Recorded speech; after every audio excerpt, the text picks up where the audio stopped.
الحمد لله القادر المقتدر، والصلاة والسلام على سيدنا ومولانا محمد صلی اللہ علیہ وسلم المزمل المدثر، اما بعد فاعوذ باللہ من الشیطان الرجیم، بسم اللہ الرحمن الرحیم، وبالوالدین احسانا، آمنت باللہ صدق اللہ العظیم وصدق رسولہ النبی الامین الکریم، ونحن علی ذلک لمن الشاہدین والشاکرین، والحمد للہ رب العالمین۔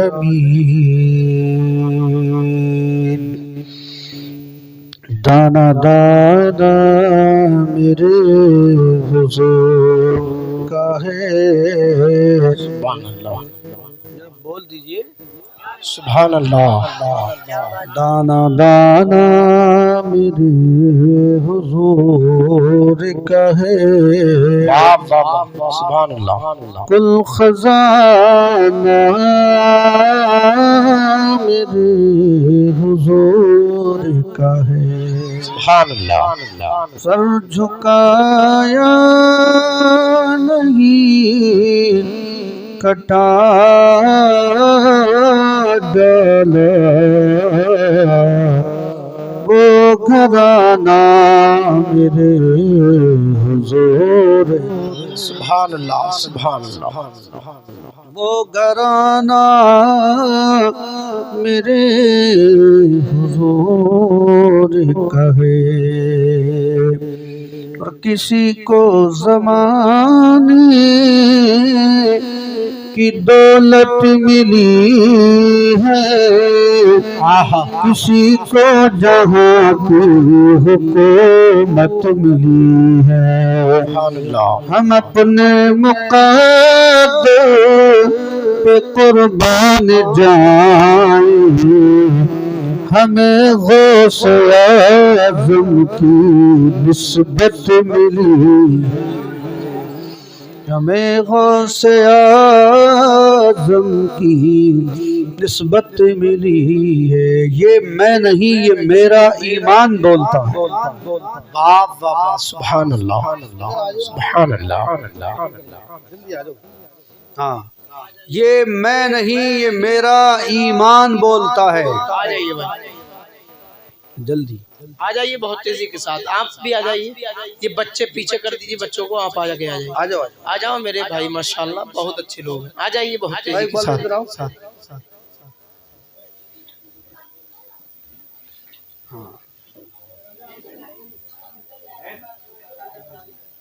اب توجہ کیجیے، پورا مجمع مچل کر بولیے سبحان اللہ سبحان اللہ۔